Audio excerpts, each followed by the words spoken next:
साथियों, जो लोग ये कहते हैं कि मुगलों का दौर या मुसलमानों का जो दौर था उसमें जबरदस्ती हिंदुओं से मुसलमान बनाया गया, जबकि कुरान इस बात को मानता ही नहीं है कि किसी को जबरदस्ती तलवार की जोर पर मुसलमान बनाया गया हो तो मुसलमान हो ही नहीं सकता।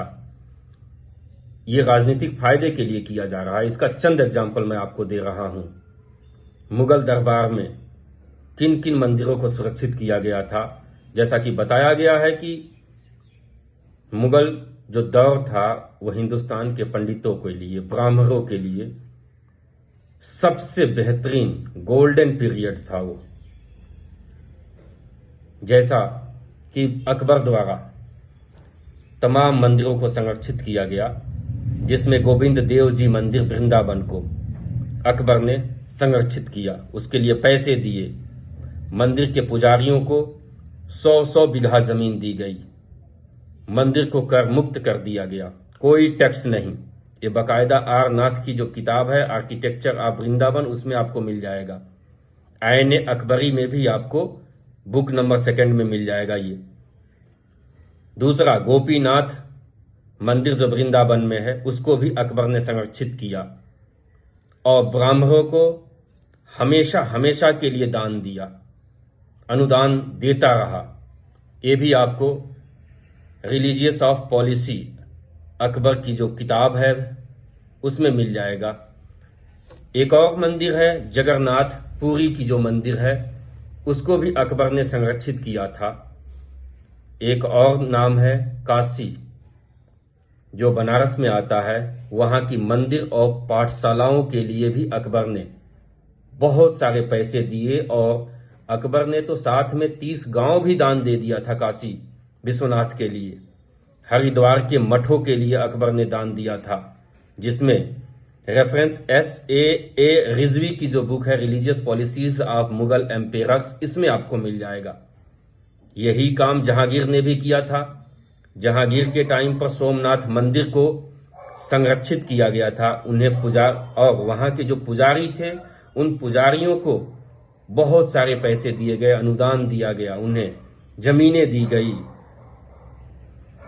काशी विश्वनाथ क्षेत्र में जहांगीर ने काफी पुरोहितों को कर मुक्त कर दिया। ये भी आपको the Mughal state and Muzaffar Alam की किताब में मिल जाएगा। मथुरा के वैष्णव ब्राह्मणों को भी जहांगीर ने दान दी थी। वैष्णव मंदिर की सुरक्षा के लिए जहांगीर ने आदेश दिया था कि इसकी सुरक्षा हर हाल में होनी चाहिए ताकि किसी से किसी को नुकसान न पहुंचे। जहांगीर के बाद शाहजहां आता है। शाहजहां ने भी मंदिरों को सुरक्षित किया और मंदिरों को संरक्षित किया। शाहजहां ने त्रिचन्नापल्ली तंजावुर जो दक्षिण भारत में आता है, इस मंदिर को शाहजहां ने संरक्षित किया था। पैसे से पुजारियों को पैसे दिए, अनुदान दिए, जमीन दिया।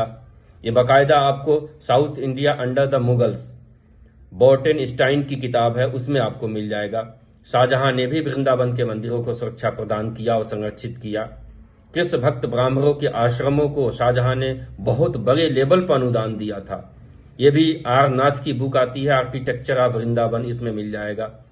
काशी की संस्कृत पाठशालाएं खोली गई काशी में शाहजहां द्वारा और उसको पैसे दिए गए, जमीनें दी गई। 50 से ज्यादा शिक्षण केंद्रों को ब्राह्मण अध्यापकों द्वारा उसमें नियुक्ति की गई और उनके हवाले किया गया। ये भी आपको बुक मिल जाएगा। दियाना एक्ट जो वाराणसी के नाम से बुक आती है, कल्चरल हिस्ट्री की जो बुक है उसमें आपको मिल जाएगा। औरंगजेब द्वारा संरक्षित व अनुदान प्राप्त मंदिर, यानी औरंगजेब ने भी काफी मंदिरों को जो दिया था उसमें कुछ लोग तो ऐसे होते हैं जो कहते हैं औरंगजेब बहुत कठोर था, ऐसा कुछ नहीं है। औरंगजेब ने रिबकेश्वर जो नासिक में मंदिर है उसको उसने संरक्षित किया, पैसा दिया, जमीन दिया, पुजारियों को पैसा दिया। ब्राह्मण पुजारियों को बहुत ज्यादा जमीनें औरंगजेब ने दी थी। ये बाकायदा ये farman of Aurangzeb edited by J.N. Sarkar की किताब में आपको मिल जाएगा। औरंगजेब ने तिरुपति यानी कांचीपुरम के वैश्व आचार्यों को उनकी सोच से ज्यादा पैसा दिया, उनकी सोच से ज्यादा जमीनें दी। ब्राह्मण सेवायतों को जमीन और सुरक्षा पत्र दिया था, ये भी बुक आपको बर्टन स्टाइन की किताब में आपको मिल जाएगा।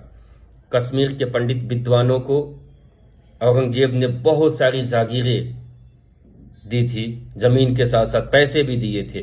औरंगजेब ने कई कश्मीरी ब्राह्मणों को अपने पास रखा था, अपने प्रशासन में, अपने एडमिनिस्ट्रेशन में, अपनी हुकूमत में एज सलाहकार, जस्टिस, न्याय के लिए भी रखा था। वो मथुरा के ब्रज के ब्राह्मणों के लिए भी उसने सुरक्षा का आदेश दिया था। औरंगजेब ने ब्राह्मणों की हत्या पर कठोर सजा देने के लिए औरंगजेब ने फरमान जारी किया था। ये जो सरकार की किताब है, माशिर अल आलमगीरी नाम की बुक है, उसमें आपको ये मिल जाएगा। मुगल काल में जो ब्राह्मणों की दी गई जो जमीनें थी, तो जमीनें भी बहुत ज्यादा हुआ करती थी। काशी में 35 गांव दिया गया था, यह औरंगजेब ने दी थी। अकबर जहांगीर ने काशी के ब्राह्मणों को शिक्षा हेतु भी भूमि दिया था। ये मथुरा वृंदावन में 100 बीघा जमीन दी गई थी। गोविंद देव जी की मंदिर के पुजारियों को जमीन दी गई थी। बंगाल में न्याय शास्त्र परंपरा को हमने स्थापित करने के लिए मुगलों ने दिया था। पंडित रघुनाथ शिरोमणि के विद्यालय को मुगल जहांगीर ने भी जमीनें दी थी। मिथिला को न्याय के लिए जमीनें दी गई थी, पैसे दिए गए थे, अनुदान कंटिन्यू दिया जाता रहा। कालिदास झा आदि ब्राह्मण विद्वानों को भी जमीनें दी गई थी। दक्षिण भारत में तंजावुर, तिरुचिरापल्ली के वैदिक शिक्षकों को वेतन के साथ साथ जमीनें दी गई थी। कई पंडित परिवारों को बहुत बड़ी बड़ी जागीरें दे दी गई थी। अकबर के टाइम पर तो कुछ मंदिरें मैंने पहले ही बता दी है आपको। गोविंद देव जी मंदिर जो वृंदावन में ये फंडिंग होती थी, गोविंद नाथ मदन मोहन मंदिर जो राज्य जिनको संरक्षित किया था, त्रिदेव घाट प्रयाग जो ब्राह्मणों के लिए एक अलग से घाट बनाया गया था। जहांगीर के भी टाइम पर भी मथुरा ब्रज के छोटे छोटे गांवों में छोटी छोटी मंदिरों का निर्माण किया गया था। काशी के कई घाट पर धर्मशालाएं स्थापित की गई थीं।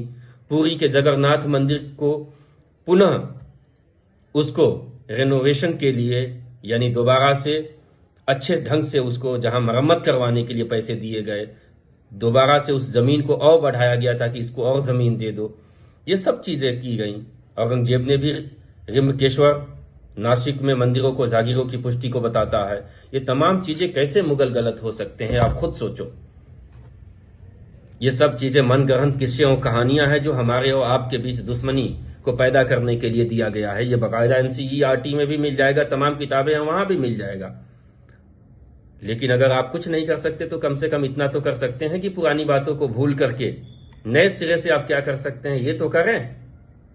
चलो मुगलों ने कुछ नहीं किया, हमने तो एग्जाम्पल बहुत कुछ दे दिया, लेकिन अगर उन्होंने कुछ नहीं किया तो आप नए सिरे से कुछ करें जिससे देश आपके साथ हो, यूनिटी हो, मजबूत हो सके हम सब मिलकर के।